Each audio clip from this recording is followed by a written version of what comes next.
All right, let's talk more about the pricing pressure in the auto sector, in the EV segment specifically, and what this could mean for Tesla as it makes that other round of price cuts ahead of earnings. Here to discuss this and more is Nishit Madlani. He is S&P Global Ratings Senior Director and Sector Lead for Autos Business and Technology Services. Thanks for being here. So we were just talking about the margin pressure that Tesla's potentially going to be under here. How much a concern is that for you as we get more price cuts?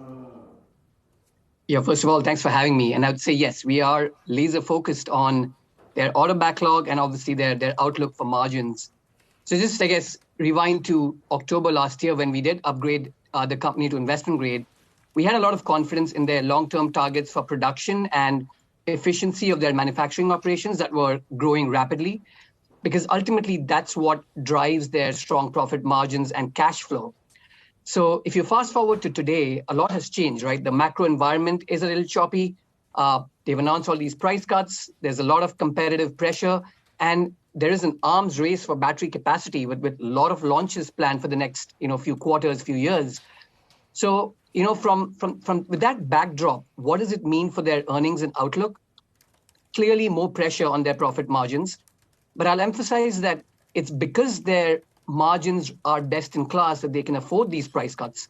So the silver lining from our rating standpoint really is that they're on track as far as their volumes and profit thresholds are concerned that we had put out in October.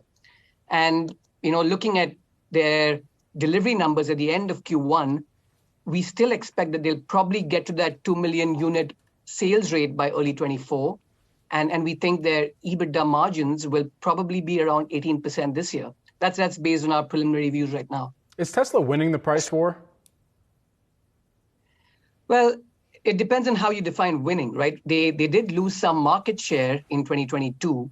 And as a result of some of the price cuts that were undertaken in the past few months, we did see that market share bump back a bit. So, if you look at the US market, for example, their market share was back up above 50%, as a percent of total BEVs and plug-in hybrids.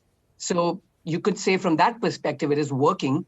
But again, that's the sort of pricing pressure they're not only facing here, but also in China, where the numbers as far as, the share implications are a little worse because some of the local competitors there are piling on a lot more pricing discounts there. And as you read in a recent note, more broadly, beyond EVs, even affordability is a big issue right now when it comes to autos in this inflationary environment, in an environment where the U.S. economy is likely slowing down. So specifically when it comes to EVs, does Tesla really risk losing ground here to some of the newer entrants who do have more affordable offerings?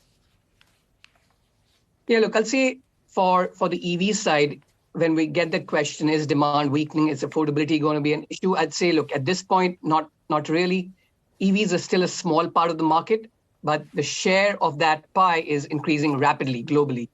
So what's really changing is what consumers are looking for as far as exploring newer, more affordable options are concerned. And that's why we are somewhat cautious about our downside risks in our forecast, especially in the second half of this year and into 24. Especially if unemployment rises more than we expect.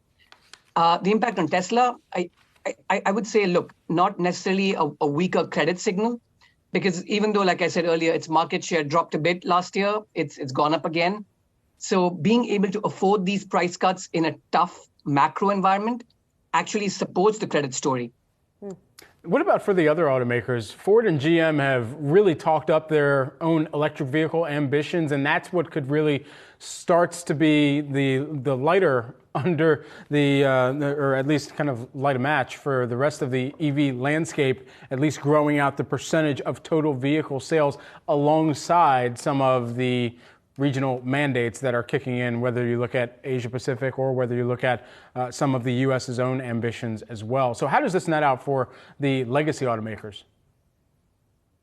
Yeah, look, it's clear that we don't need a crystal ball to tell us that over time, larger automakers will build a lot of capacity and expertise to bridge the cost gap over time, and perhaps even leverage their existing customer base and brand to command pricing power. It is going to happen over time. You think about all those Ford and GM pickup truck owners around the country.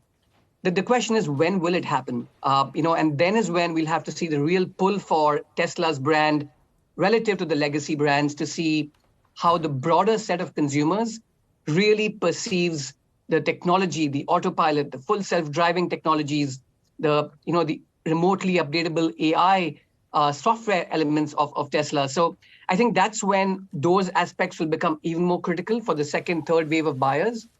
But the one thing we do know is Tesla currently has the advantage of not just being the market share leader, but also running these large facilities efficiently with best-in-class margins. And that's going to take some time to catch up to that.